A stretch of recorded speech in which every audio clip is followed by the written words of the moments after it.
Welcome out to another episode of It's All Been Checked Before. Devil's Due. Yeah, Devil's Due on It's All Been Checked Before. You're going to get the Devil's Due. Great way to do that. Patreon.com/IBD. That's the way to support us. Get the bonus stuff. You'll get the Devil's Due because you're going to see us. You can see who the real devils are. You can see it behind the scenes, if you will. In front of the scenes. Either way, you're going to see us head on. If you become a Patreon member, patreon.com/IABD.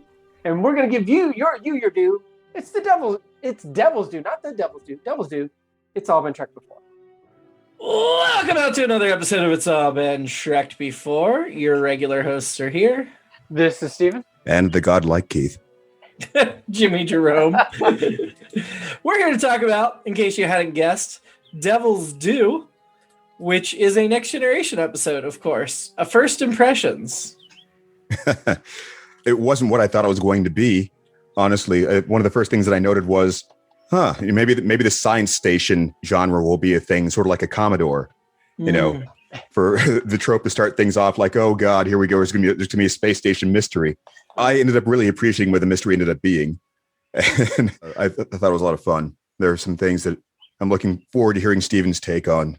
And I have a note to that effect later on. So I think I echo one of the Trek reviews I read afterwards, which was something about it's kind of a mess, but Marta Dubois is a lot of fun as Ardra and kind of saves the episode. So there's a lot I didn't like, especially in the courtroom.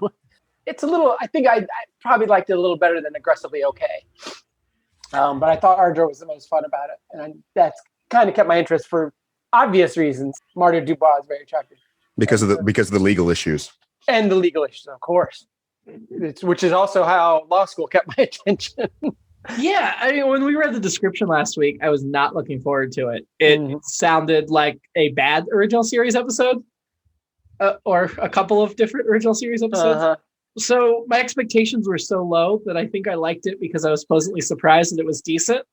I don't think it was a spectacular episode. There were some things that were stretch and clunky about it, but it was better than my low expectations. So that's a good thing. I enjoyed watching it. Yeah, one of that same review also mentioned that it felt like a TOS episode to them as well. In some ways, but thankfully it didn't go down the same wrong paths that I think the same TOS episode would have gone down. Yeah. We start with Data as Scrooge in the holodeck. The first of a couple episodes in a row, we start with a holodeck scene here, I think. My first thought was I was sure it was Patrick Stewart playing the ghost of Marley. I guess just British accent. Oh, yeah. I'm biased against Brits or something, or was racist against Brits. I don't know. But it was not Patrick Stewart. It was... Oh, here come the letters. It was William Glover in an uncredited role. William Glover, this was one of his final parts, but he's best known for the animated movie Oliver and Company, voicing Winston, and the Mel Brooks movie To Be or Not to Be. He also did some Get Smart and Santa Barbara. He has about 50-some credits on IMDb, so not a ton, but also not nothing. But yeah, it was just a little cameo role for him. And as soon as I read it was somebody else, I'm like, why didn't they just use Patrick Stewart? Like that. Not like they hadn't done it before. Right. I wasn't super excited, and I don't know why I didn't realize it was obviously an acting exercise or whatever, but Picard says to Data, I think he says to him, he's never known fear. Do we think that's true? I mean, I feel like every other time they've been threatened, has he just been like, okay. Yeah, he doesn't have emotions, so he doesn't get scared. I guess fear isn't enough. I mean, he'll take steps to avoid his demise because he doesn't want to die, but that's not the same thing as being afraid. He understands the need for urgency at times. Yeah. And sometimes that comes across as what we might think of as being fear, but that could also just be a challenge for acting. I mean, I've thought about that quite a bit whenever you come up with, or whenever the subject of AI comes up, or people playing androids and things, and you see them doing things like breathing heavily or blinking hard, or all kinds of other things that just seem like, well, that shouldn't happen if they don't actually have blah blah blah. But yeah. Well, and in my mind, I registered. I thought I've seen concern on his face, which may not necessarily be fear. It may also just be him calculating how to get out of this. But so his programming would be, we want to keep functioning forever. Yeah.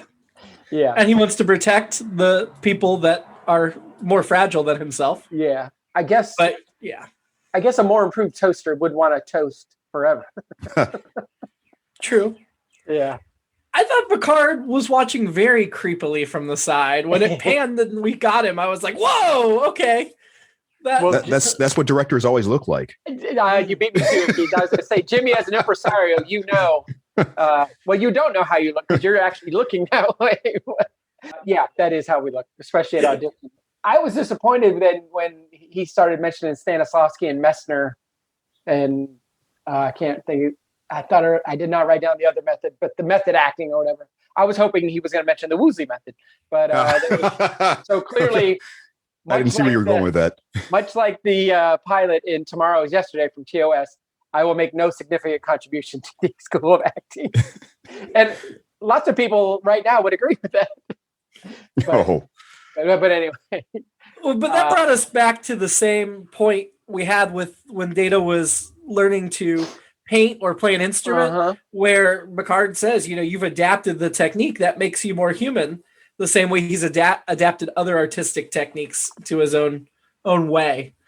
I was wondering, and I'm staying on the acting here for one more second. Having the holodeck as your acting partner, good or bad? I mean, it can't be any worse than having the holodeck as your dancing partner, can it? This is true. I mean, I guess you're, in theory, looking into their eyes and they're giving you something and they know their lines. Mm-hmm. So that would be definitely a positive. So yeah, I mean, you could theoretically, if you had the rights and licensing and the holodeck, you could just have actual footage of the movie or whatever play or whoever. The copyright would have expired on all this stuff by now. Right. Yeah. They could use like Star Wars or anything modern, however they want. By now, the copyright's gone. Just to mention something self-indulgently, and this is again, I have whenever these things come up, I have to present it in the framework of me still being very much a beginner as far as acting goes, in my opinion. I've still done a lot more than I did when I was a kid or teenager or whenever this was coming out. I can't do the math right now, but yeah, it's fun for me to see things differently than I would have when I first watched it. Through the lens of, I've had to try to think about that before, or, that's something I should study, or things like that. So don't they say it takes 1,000 hours of practice to be good at something? 10,000. 10,000. Okay. 10,000. Yeah. Oh, well. Okay. I was going to say Keith definitely has to have hit 1,000 by now, but I don't know if he's hit 10,000. I think that's the Malcolm Gladwell. Is that tipping point or whatever? Or maybe tipping points. It's a separate thing, but I know he's the one who said 10,000 hours, which, that's a lot of hours. Yeah. That's the series. No young people are hitting that. Yeah, why the Beatles were so good is, they were playing in their teens in Germany every night for 5 and 6 hours or whatever. Over time, they just became so good, second nature to them. I mean, if you did it 8 hours a day, every day, it would still take you almost 4 years. Well, so that's a lot of time. I'm positive. I think that makes sense. After 10,000 hours, you get good at something. But I also think if somebody's bad at something, 10,000 hours of exposure to them will not help you. True. At some point, it's definitely diminishing returns. But. Well, it's 10,000 of the right kinds of hours of of either not ingraining the wrong habits or being able to be introspective or have the proper feedback along the way. So, well, I remember working on a project and I was like, well, we're probably only going to have a few hours to get this done. And they're like, well, some of the bad directors will need more time. I'm like, what are they going to be? I think bad directing for 8 hours isn't worse than 4 hours. So, and I don't know. All I get to say is by the time Radio Hour hits its 60th anniversary, those scripts are going to be good. Not great, but good. But all right, the thing about being bad at things too, I mean, there are certain other subjective ways to translate that. Sometimes it's not as proficient, or they take more attempts, or they're not as experienced, and more stumbling blocks. But yes. Do we have to do the Inside the Actor Studio questions? I feel like now that we're at the Inside the Actor Studio portion of this, we'll have to finish with the questions. What will St. Peter greet you with? Anyway, sorry, back to Star Trek. I mean, we are going to be talking about the devil, sort of, so afterlife-y things. I don't think I've actually seen a real episode of that before. Oh, okay. After SNL, of the course. holodeck scene, we go to the bridge, and I noticed because Data wasn't on the bridge and Wesley's no longer on the bridge, they took the opportunity to put some diversity on the bridge, which is long overdue. Mm-hmm. The station call the view screen as they're talking to the station, and it's all breaking up.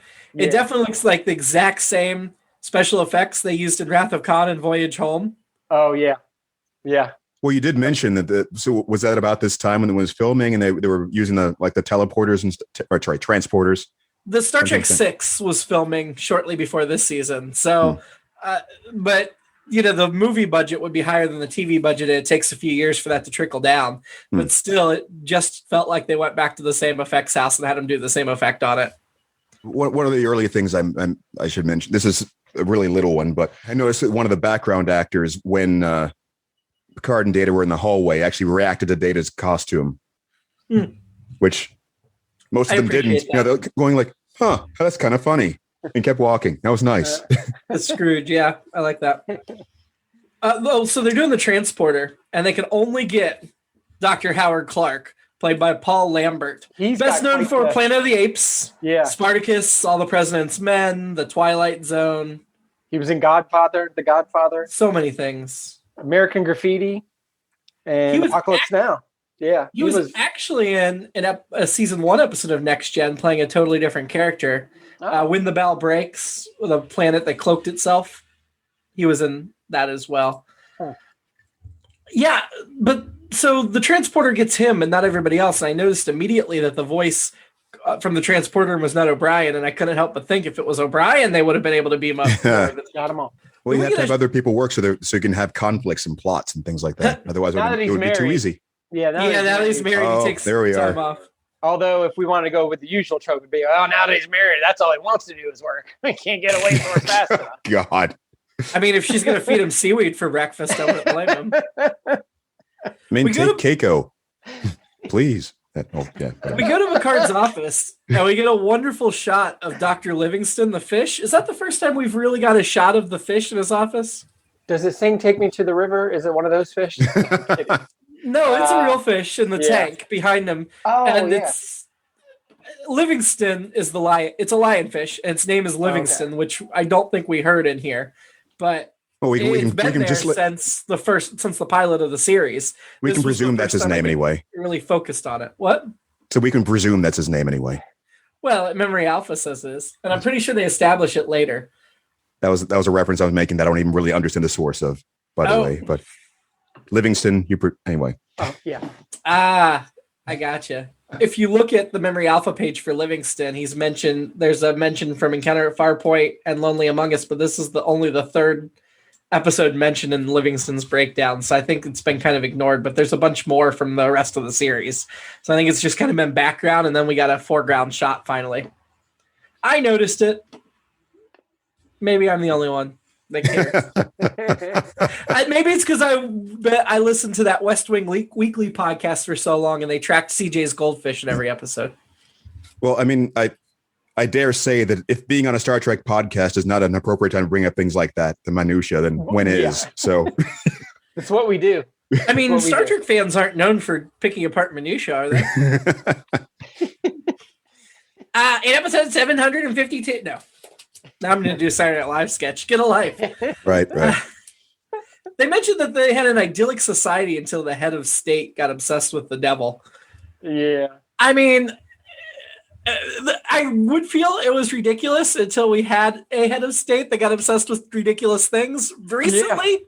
Yeah. So now it's like, so he's like Trump. He gets easily distracted and obsesses over things that can't possibly be true. Yeah, and I thought later there's a point where they bring up P.T. Barnum, but they start describing how, I don't know if it's describing how he came to power or it's how Ardra kind of got sway. And I was like, God, they're describing Trump's election. It was just like, things were bad. And then this guy came along and he was saying things, just crazy stuff. And people were so desperate and blah, blah, blah, blah. And I was like, yep. Now, are we saying that I must have missed this part of the setup? Were they saying that this is something that happened recently, or they're talking about 1,000 years ago? 1,000 years ago. 1,000 years ago. Yeah. Yeah, and Ardra starts with A, and all their buildings were pyramid shaped like an A. So she puts her name on everything, on all the towers and the buildings. But I liked the design of the little pyramid buildings, the exterior matte painting shots. Yeah, I thought it was really cool. I wrote nice shot of destruction, and then went back to it a couple times. And then there was part of it, I couldn't tell what was going on, so I kept focusing on it, and I stopped it a couple of times to try and figure it out, and I couldn't. In just trying to describe it in the podcast does not help, so I'm going to stop there. But I thought, me, I love those matte paintings, and they're so much better on TNG. I mean, they're better integrated with what's going on around them. But I like those shots; those were cool. Well, as technology marches on, that's one of the things I'm a sucker for, really. Yeah. They have a meeting right after that scene in the conference room on the Enterprise to talk about what's going on. And you get this wonderful shot of the 7 leads around the conference table. And while we've had conference scenes before, I could not remember seeing like such a nice, perfect shot of these are the lead characters of your series. Yeah. Now that Wesley's gone, this is it. And you can have your Barclays and your O'Briens and your reoccurring characters, your Ensign Rose that we haven't met yet. But yeah, this is the core for the rest of Next Gen. That's a meeting in a conference room I'd like to go to. Yes. As opposed to the ones I'm used to going to. No offense to my coworkers, but that's one I'd really like to go to. Wait, so do you think that you're one of the leads in that room, or are they the leads, or what? I mean, it's... Oh, I'm more of a Barclay, I think. I'm a recurring character. Show up once a season. Yeah. Do something dumb that gets their attention in a bad way and then disappear. Yeah. Like, he should be doing more for us. He should be better. But he's an idiot. Picard is so forceful at the beginning when he first meets Ardra. It just seems like too much. Like, yeah. He feels like he has it all figured out from the beginning. And to me, I feel like Picard's more thoughtful than that. And there weren't enough clues to figure it out yet. Yeah, he was immediately set up as adversarial. I agree with you, Jimmy, because I thought, again, it's one of those, well, where's your curiosity? I like when we end up going where it's like, oh, we figured it out. Although Picard didn't really figure it out. He was just like, I know this is jive. And then Geordi figured it out. But yeah, I was with you. He was immediately like, well, that couldn't be possible. Picard had a theory at the beginning of the episode and acted like his theory was proven the entire episode, even though it wasn't proven until the end of the episode. Yep. And it could easily have been wrong. Yeah. We did get to see the Klingon devil, Feclor, played by Tom McGee. This is what Tom is best known for. He only has 8 credits. But that's still more credits than the guy who played the devil monster, Thad Lamy, who only has 3 credits. Now, Both of them best known for this episode. Was he... was that a reference to something in the animated series? I was looking for some other things, and I think that popped up as he looked familiar. I didn't really bother following through to verify that, but that could have been a depiction of some other devil character within Star Trek. Memory Alpha, this is the first mention. Yeah, and I thought those transitions into it those creatures were pretty good. Again, it's that technology getting better. Obviously the old series was different, but it wasn't. I guess we were about to get to morphing technology because Black or White was about to come out, the Michael Jackson video. It hadn't come out yet? Oh, I guess it had. I guess wow. That video hadn't come out yet. Morphing technology was around. I don't know if you remember, there was a Godly and Cream video, Cry, which was in the 80s. I do remember that. Now, I'm still surprised about the Michael Jackson video not having come out yet. I think it came out, I think we're late 90 or early 91 here, so it's about to come out. So I thought these looked even better than other seasons where we had the creatures shifting or whatever. I did not like all the dripping slobber on Feclar's face. No, personally, that I didn't care for that, but as okay, I'm pretty sure I shouldn't like a Klingon devil, so I liked it in that sense. But yeah, I was with you. Now, it says on Memory Alpha, the writing staff were very careful to refer to Fleclar in this episode as the guardian of Greethor, not the devil, because back in Day of the Dove in the original series, Kang said the Klingons have no devil. So right. they walked that thin line to get around that. But I appreciate that they kept the continuity there. Even if it is borderline. Yeah, that's some verbal gymnastics there. Also from Memory Alpha, I just did the same search I did before and found what they were saying. And I'm not sure I agree here. but they passingly mention that the Red Devil character resembles the devil Lucian and the Magics of Magus 2 in the animated series. Oh, yeah. I'm looking at the picture and I'm like, I don't know about Not that. really. But, yeah. I almost wrote down the Magics of Magus 2 just because all the magic talk and everything in this episode. I'm like, reminds me of that episode. Which As your alternate episode? I did not make it my alternate episode. My alternate episode, when we get there, will not surprise you guys, but we'll get there. I have a feeling mine's along similar lines, but we'll get to it. I do say the scene with Feklar and everything when Ardra's demonstrating her power, I appreciated that it ended with Picard saying goodness had nothing to do with it. God. I liked that line. Since you mentioned something before about Picard acting out of character, and I feel like it's a good place for me to jump ahead a bit. And I started noticing that this seems like one of those episodes where people were a little off, or some of the characters were a little off. This was for Worf in particular. Every now and then they have these episodes where he seems to be like the comic foil. They needed to have him there just to be like the, for lack of a better term, a straw man to be, hey, security guy, go try to do something. Yeah, I can't do anything. And just some of the ways that he was speaking to Picard seemed like it was regression back into being a little too stilted at times. So I think you're right. He should have been a more comfortable character by then. But just like the little things like, the exchange where he was on the surface. What? That's impossible. I need to check the data logs. And no, okay, wait. A uniform? Did you say a uniform? So. Speaking of things that didn't make sense and people acting out of character, Picard has this whole away team, and he's like, "Data, you stay here all by yourself and read these documents, and we're all leaving." And I'm like, "No." I noted that I liked that part in the sense that if there were something sinister going on, don't leave like all your high-ranking staff just sitting right there, especially the captain on the surface. She's not around. She's not going to keep us hostage. Let's get out of here. Our time can be better spent than just standing right here and waiting for something bad to go on, to happen.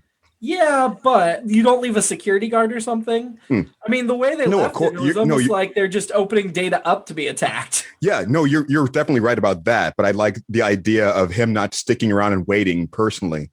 But, I will say, and this is jumping ahead, though, Picard is using Data as a computer this whole episode, because later in the episode, he's like, Data, tonight, you're going to go over this whole thing. And then, of course, we get through another sequence that we'll talk about Picard, but he calls Data to come fetch him in the shuttle. And I'm like, Data's supposed to be doing this important task for you. Why are you wasting his time instead of some nameless ensign could fly a shuttle down and pick you up? That is a very good point. It is there. It just has that feel of, and you'll probably talk about this at some point. Maybe a writer who doesn't do as much with the characters and is kind of the sort of fan fictiony feel to it.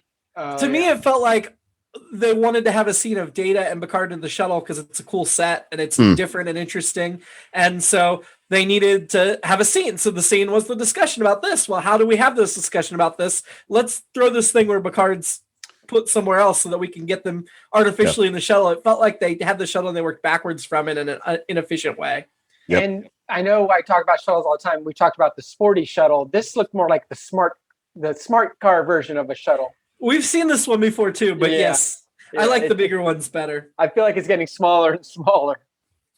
So Keith mentioned the writers. This was story by Philip Lazebnik and William Douglas Lansford, and then Philip wrote the screenplay as well, or the teleplay. William Douglas Lansford was a writer. This was his only Star Trek writing credit, but he wrote for Fantasy Island and Ironside. So, had 17 writing credits, not a super ton.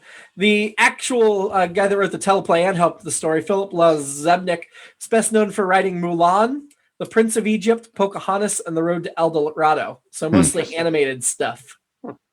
Yep. There we are. They although Philip also has a story by credit, but not a teleplay credit for Darmok, which is an episode later this year in Next Gen that is widely considered a very, very good episode. Wow. So We'll say right before this, he has 5 writing credits on Wings. So maybe that's why they were in the shuttle. He just took a scene that he wrote for Joe and his brother. And instead of on a plane in Nantucket, put him on a shuttle. So because his brother, I think it's Brian, was his brother's name. Clearly his brother ended up wearing inappropriate clothes at some woman's house and Joe had to fly and pick him up.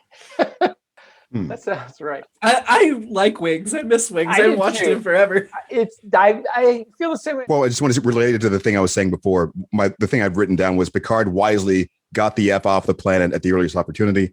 And preceding that, I was glad that they got some of the minor things out of the way, like the hostage situation. I love that move because that immediately bumped it up to something a little bit more intriguing. Even though, they're taking away some of the, oh my God, we have this pressure time limit thing. I like the move of saying we don't even need that. Let's just get down to the basics of, is this real or not? Let's pick it apart. I like that. When they're trying to figure out where Ardra is, they mentioned she might be Q or another refugee from the Continuum, which I appreciate when they reference past episodes or characters. Yeah. Also getting that out of the way. Yeah. When they said she's not a Q, she's a flim flam artist, I wrote, and the difference is, but I know. But I think, Q comes across as a flim flam artist, even though we know he has powers, obviously. But Ardra also arguably had, as far as we knew at that point, had those same powers. Yeah, I think in the end she ended up being more of an outrageous Okana or a Harry Mudd type. Yeah. But not until the end. Yeah. What's interesting, well, they almost kind of tipped their hand by mentioning Q that soon. It's sort of like saying it's not going to be Q because we were pointing out that it could be. And I guess, and maybe it's just me, and maybe it's because they never did it, but never do we think it's something else and it ends up being Q. So I never think it's, when something starts, I'm like, it's not going to be Q unless Q shows up. He has to show his face because he likes people to look at his face. No, that's it. Picard said something very similar, but I mean, just like the idea of it being like another of the Q continuum. Like in DC, you have different imps other than Mix and Spitlick that show up occasionally. Yeah, and I admittedly liked her more, but for obvious reasons, though, I think I'm more inclined to. But I also think, aside from the fact that Marta Dubois is a very attractive woman, I thought she was a lot of fun. My opening remarks. Yeah, I am in court. I thought she was a lot of fun, and I think to go back to TOS gods and some gods we've had, or supposed gods or actual gods, her character is written a lot more fun, and I think that points to what you guys just said, where it's more of a outrageous O'Connor or Harry Mudd, who are a lot more fun than some of the, like Adonis. I always go back to Adonis because he was not fun at all. He was terrible. So that brings me to one of my comments where I was saying, if you have theater references, legal battles, and Ardra, if that doesn't sell Steven on a godlike episodes, nothing will. As my godlike episodes go, it's pretty astute. Pretty good. Yeah. So I think it's a good time to talk about Ardra because my very next note is that scene where she's sitting in Picard's chair, which was awesome. Funny you should mention that. That was like... Listeners get to see it again right now on Keith's background. Yeah. But she was played by Marta Dubois, as Steven said. It says on IMDb she's second best known for this part. Best known for Tales of the Gold Monkey, the complete series. She also was in Magnum P.I. and all the McBride TV movies. Her last role was in Bones in 2013, and she sadly passed away in 2018 at the age of 65. Wow. So I liked her a lot. She does not have any Seinfeld credits. She doesn't have any other Star Trek credits, but she does have this credit, and we're all appreciative of that.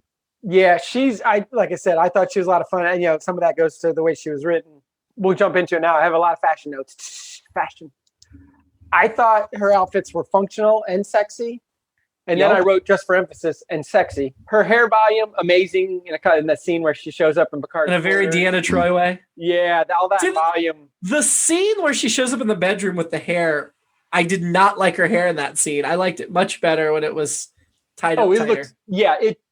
That hair, just the volume was impressive, but it didn't. Yeah, you're right. It wasn't sexy to me. I was like, no. If you're trying to seduce him, go back to your other look.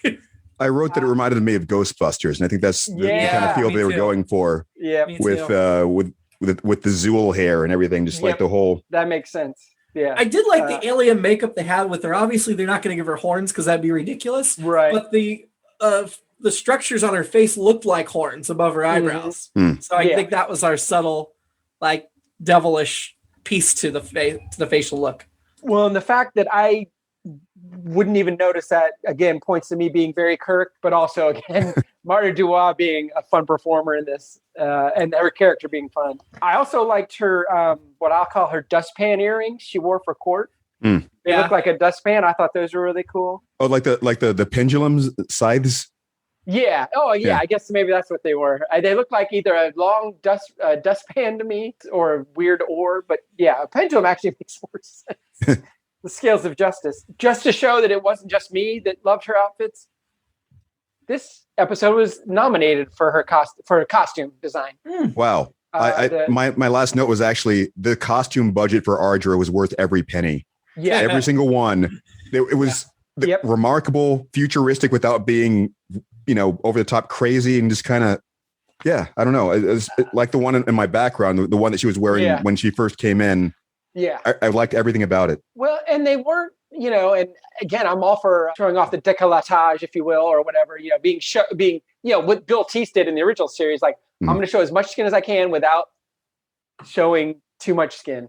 But I thought this one was like, no, these fit her great. This is more like, who was They're more like power suits, in my opinion. Yeah. Who's the Klingon we love that rest in peace? Kalar. Kalar, who also had a great assortment of outfits. Yeah. But did not win for this, but he's going to win he wins for two other times, and I need to learn the guy's name since all I ever say is Bill Teese, the newer costume designer.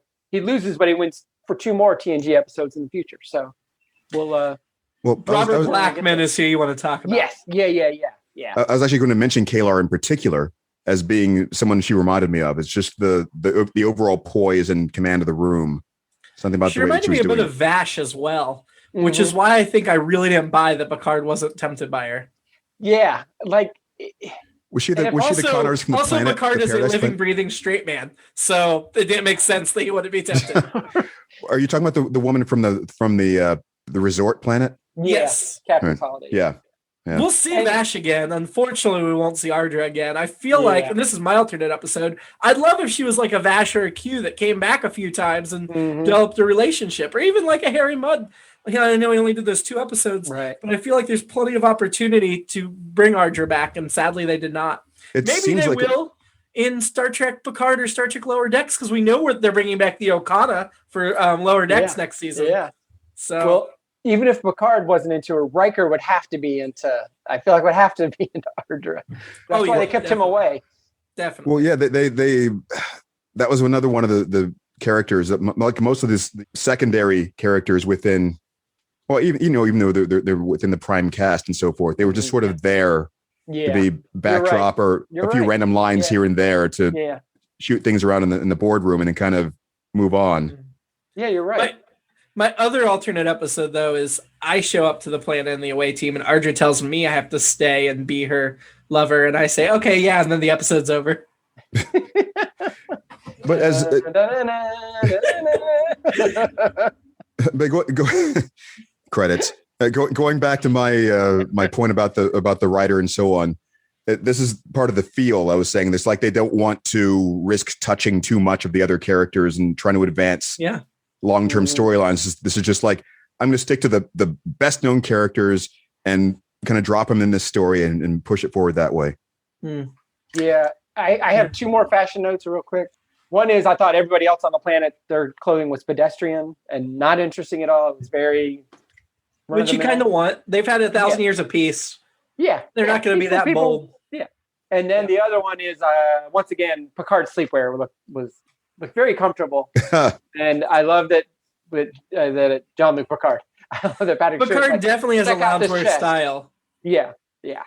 My last fashion note is when Ardra puts herself in a Starfleet uniform, for some reason she gives herself the rank of ensign. Q's always at least a captain, so that right there. But I guess she's just secure in her power. She doesn't need a high rank. Exactly. Well, that too, but she literally just replaced an ensign too, just for the chair swivel reveal, which I love. Confused me. Did she turn into him? Did she take over his body? The way they did that was confusing. Yeah, wait a minute. I didn't. How would she have been able to do and that? so once the secret's revealed, you assume that she beamed the ensign away and beamed herself in his place. Okay. But then the ensign, when he was beamed back, could have just said, "Hey guys, I was over on her ship.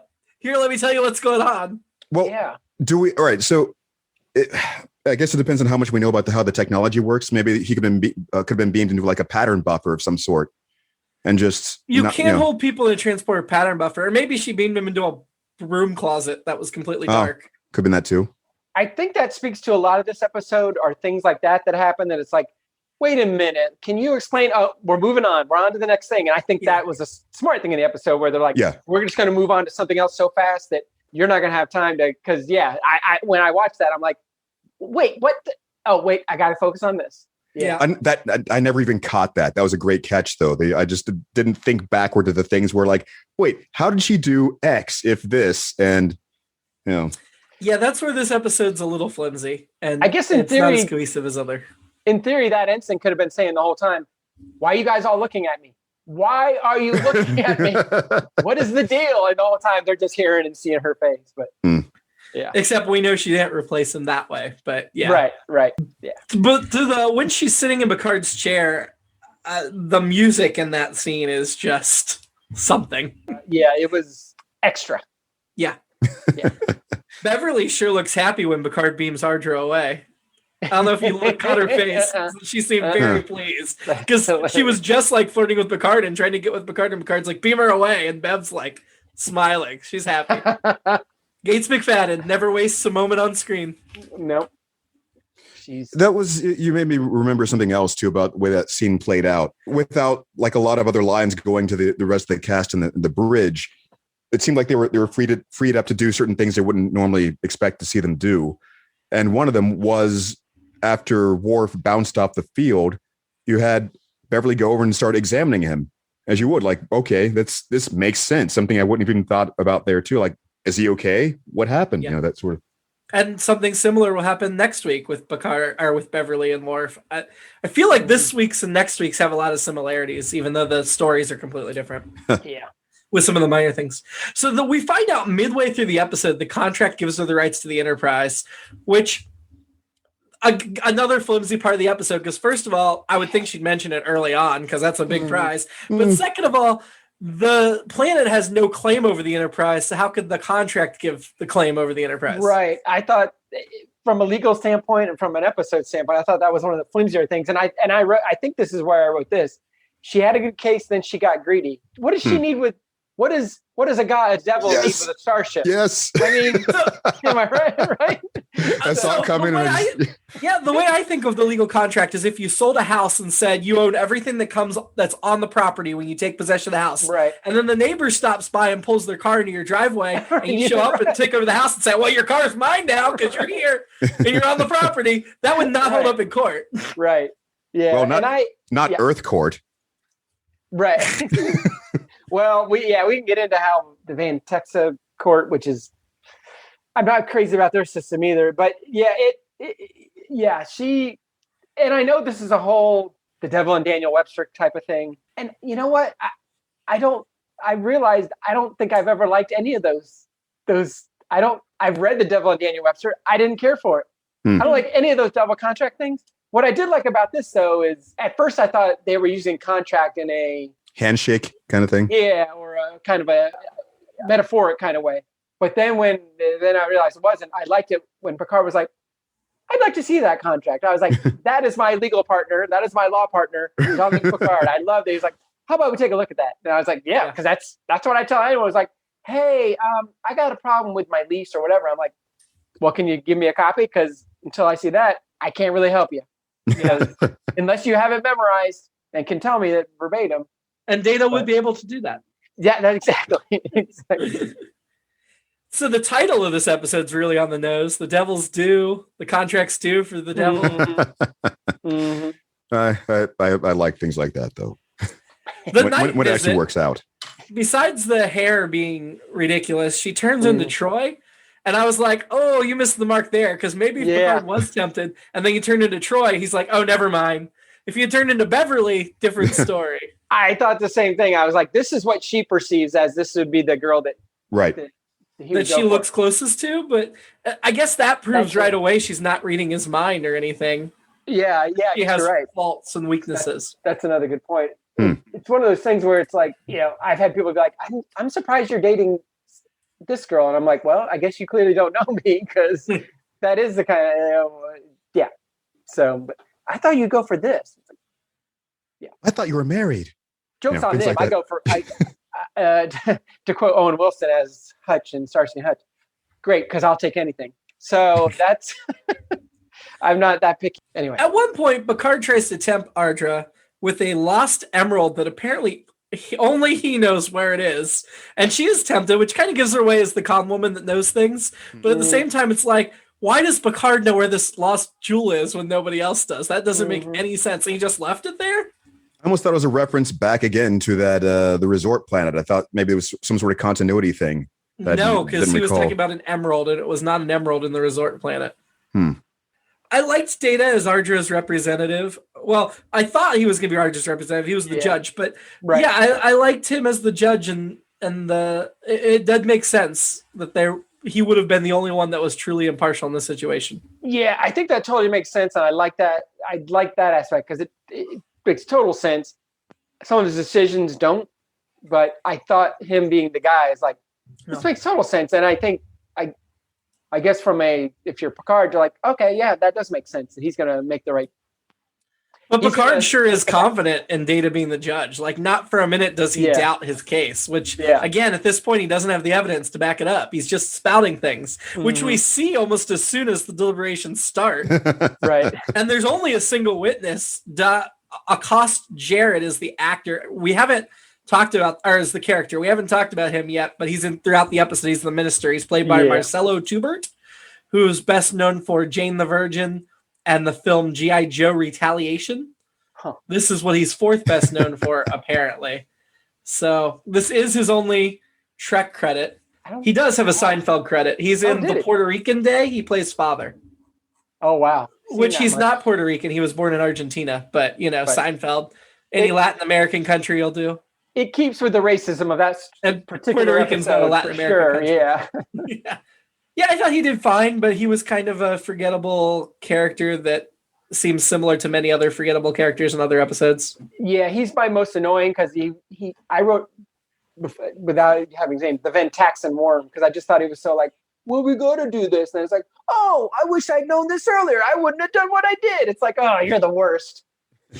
Idiot. And they're like, but you kept the peace. Good job, buddy. I'm like, arr. So he's my most annoying. But the actor was fine. I thought he did a good job being the annoying guy. Well, why was there only one witness for this trial? That was the hard part. There were things I liked about the trial and things I didn't. I thought it was interesting, and this goes back to something we've talked about remotely before in these court. And this is good because I can add this to my Star Trek and the Law course I'm going to teach. When they're like, well, if there's a disagreement, you go to arbitration if it's an alien claimant. And I was like, that makes a lot of sense that rather than home court rule or whatever, it goes to arbitration where somebody, Yeah. And I thought, wow, that is a good legal concept. And so in that way, the Van Taxens were good. One of the things I didn't like, that one of the decisions Data makes that didn't make sense to me. She's like, well, she does her tricks or whatever, essentially. He's like, and Picard's like, well, I object, blah, blah, blah. And Data's like, well, no, she's proven that she's Ardra. I'm like, no, she hasn't. She's proven she can do these tricks. That doesn't make her that person. That is not correct. That is not established that she is who she is. That feels like something a Vulcan would have caught. Yeah, well, right. It's in JFK where Coster's like, that's my case. Well, son, if that's your case, you ain't got no case. So I felt like that's what Picard was like. Once you make her Ardra, what's my case now? Or at least that's a big part of it. And Data's like, well, nope, she's already proven it. It's like, whoa. But other than that, I thought his rulings were good. And I like when they take the recess, he just zips right out of there. Like, I'm not talking to anybody, which is also the smart way to do it. It's how a judge should react. Data's joy at Picard doing the same stunts, though, seemed off a little bit. Yeah. Like just that smile on his face because he's not supposed to feel emotions. Right. Mm. And also, we never know, it was explained satisfactorily how she makes the planet tremble.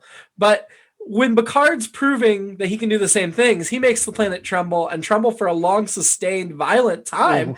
And all I can think of is, how many people are getting hurt right now? How many buildings are getting damaged? Is this really what a Starfleet captain should be doing to prove your case? Did they establish how severe the tremors were and what effect they were having on the planet?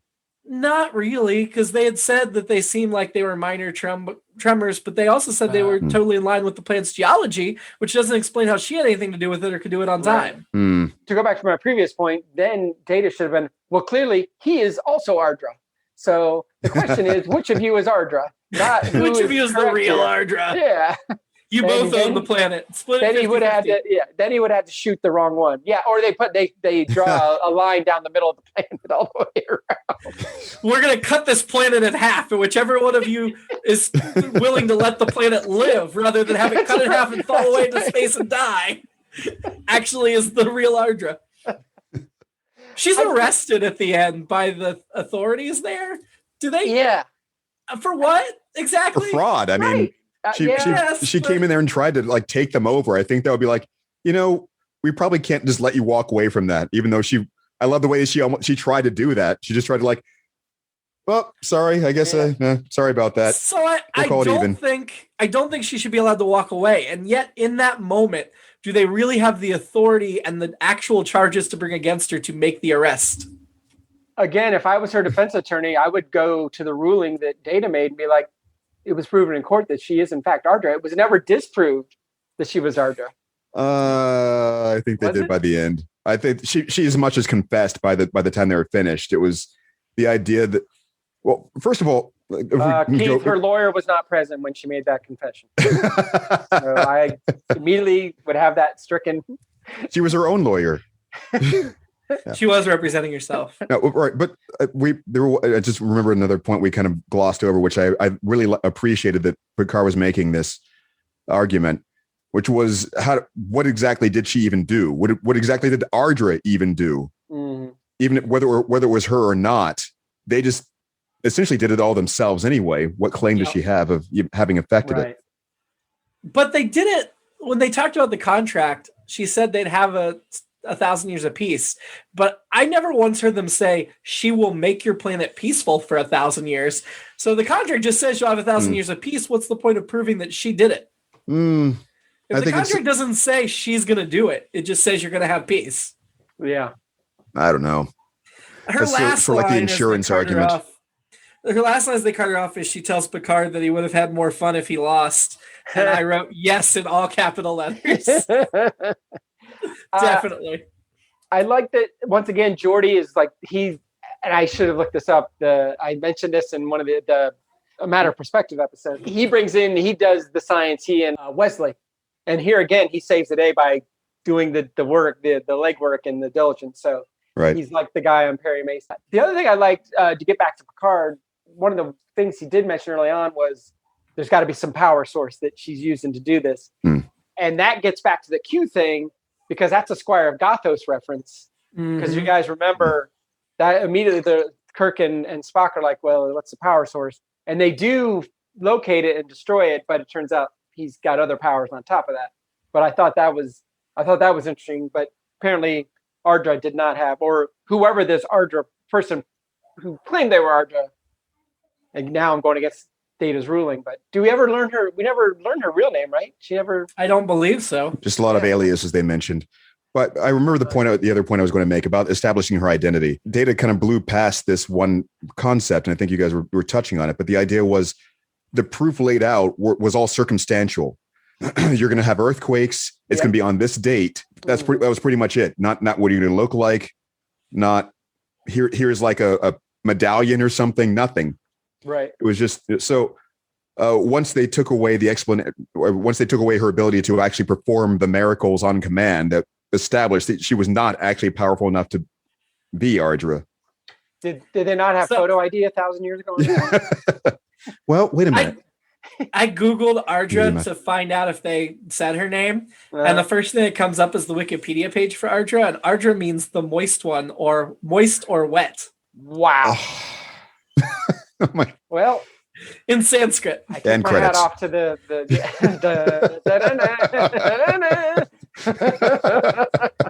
on that point, I think it was Picard called her obvious and vulgar, which also is the title of my sex tape. Yeah, Memory Alpha does not have her real name, so she must not have had her entry is Ardra Imposter. There's a separate page for Ardra, the legendary. Oh, that's nice. That's a good way of doing it. And Keith alluded to this earlier, saying he was a sucker for, I can't remember what he said he was a sucker for, but they referenced P.T. Barnum in this episode. And they call him a wise man, which I thought was interesting. Although this is a wise statement, I guess. I guess he was a wise man in some ways. I shouldn't disparage him in that way. It's one of my favorite things is P.T. Barnum was wrong. There are 2 suckers born every minute, which again goes back, which is what I used to say after elections. And I couldn't say that after the Trump election because like there's more than 2 suckers born every minute at this point. There's 74 million of them. So I just read on Memory Alpha that there is a Star Trek novel where the crew of the Enterprise E under Captain Picard are dealing with a group of Klingon criminals, and they recognize some of the tricks used by their enemies as the same tricks used by Ardra. So Picard contacts the still imprisoned Ardra for insights into her actions, and she assists the Enterprise for neutralizing the current con artists, feeling their actions cheapen what her con artist organization was meant to stand for. Wow. I have not read that Star Trek novel, but I will now. Yeah. I'm glad she comes back in some form. Yes. The episode was directed by Tom Benko. He has very few directing credits if you look him up on IMDb. He actually directs 2 episodes of Next Gen. One was Transfigurations last season. And then he has another video, Night of Terror. Those are his only 2 directing credits. He has 2 story by writing credits for Deep Space Nine, funnily enough. But his primary career is as an editor. And he's been an editor for Next Gen since Encounter at Farpoint. Will edit 40 episodes of the series, 16 of DS9, and 57 of Voyager. So this editor, I guess, dipped his toe into writing and directing a little bit here and there. Okay, let's get to rankings. Who was your annoyance this week? Mine was the Van Taxen guy, the one witness. Accost Jared? Accost Jared, yeah. It's Jared. Yeah, he is Accost Jared is what I should have said. Yeah, I'm tempted to go with Picard because he's acting out of character, but I think I'm going to go with Accost Jared as well because his blind faith is ridiculous. And as leader of the planet, you need to be better than that, dude. Yeah. Keith? There really aren't any better options. I can't even think of anything else other than that. He didn't really jump out at me at the time, but just for your explanations, I can't think of a better one. Do I even need to ask who your crushes are this week? Yeah, Jane Sabet and Ashara are still going to be in the mix by the end of the season, but yeah, it's Ardra. This is where my notes come in. Yeah. So when Picard said obvious and vulgar, whenever we get to like the crush things, like, and you have an episode like this where it feels like it's almost unfair because it's almost like they're just trying to do that. Yeah, the actress was just very good. Earlier I said I was a sucker for technological advancements as far as special effects go in episodes and so on. But I'm also a sucker for when somebody pulls off the poise and the command of the room correctly. And I thought that was a really good example of this. And I like dominant women, and she was a dominant woman. So she can dominate me anytime. Yeah. And the episode suffered whenever she wasn't on. And I as much as I bust on Q, I think as we progress in the episodes that have come along, the early episodes, I'm like, I don't need to see any more of this guy. The more recent Q episodes, I'm like, I'm with this guy. I want to see what this guy's going to do next. And I think that makes a fun character, makes a more fun villain too, obviously. Yeah. It just occurs to me, how did she appear as Troy? That was another one of the preset commands, I guess, or rather, she uploaded that at some point. Did she touch him? Did she touch him as Troy? I don't understand the technology. Oh, right. Look like Troy and sound like Troy. What if the Enterprise is wrong? What if she is Ardra? And she just decided that she liked Picard so much she let him get away with. Yeah. exposing her. Well, that would be an That would have alternate been episode. a cool ending. That would have been such a cool ending. Yeah. If they like arrest her, but then like another episode later, she appears back. She's like, "No, I really was Ardra. I just wanted to see what you would do." Yeah. I think we've come up with the way to bring Ardra back. If the actress had not died, I would be begging to have her on Star Trek Picard. Yes. I hadn't really thought that through. The idea of how are we assuming that it's holographic technology of some sort, or it is some kind of gotta be. Because she did touch his chest as Troy. And I guess if she beamed in a small localized hollow emitter. So all right, so there's another possibility if we're dealing with the pattern buffer things. If you had like maybe a few slots, you could. Man, that would have to be something really advanced, though. The idea of you had to mind control Troy and then beam the real Troy in. No, I mean it would be something similar to holographic technology, but instead of beaming your body back, you beam a body that looks like this other thing and has these other vocal characteristics with your mind in it. I don't think the Starfleet transporters can do that. That would be new technology. Well, they had to get the other ship to do it, but they said it had been around for centuries, maybe. The technology she was using, or did they say that?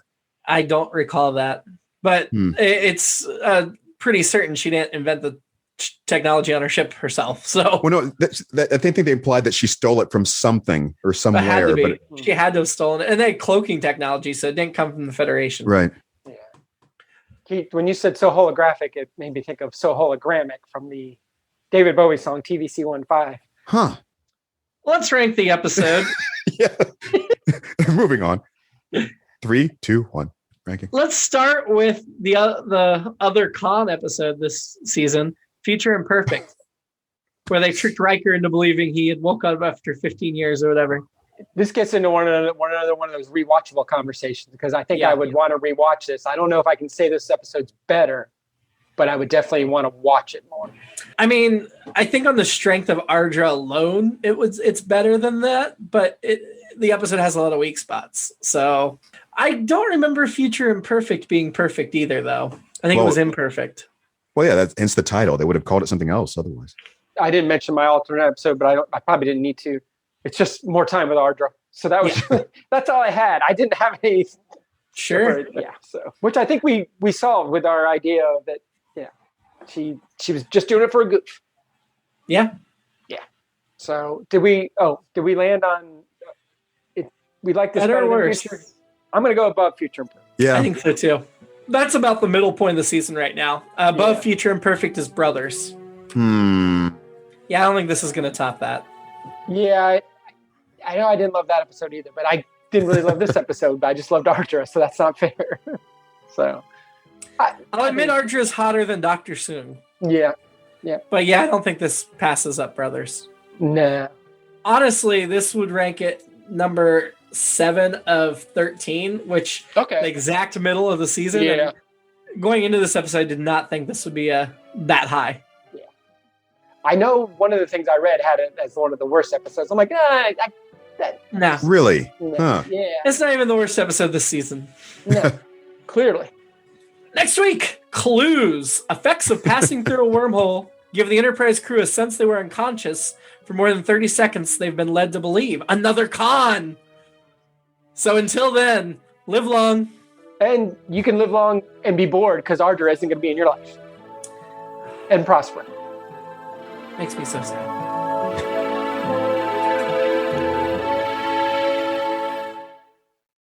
It's All Been Done presents Who's Got the Time?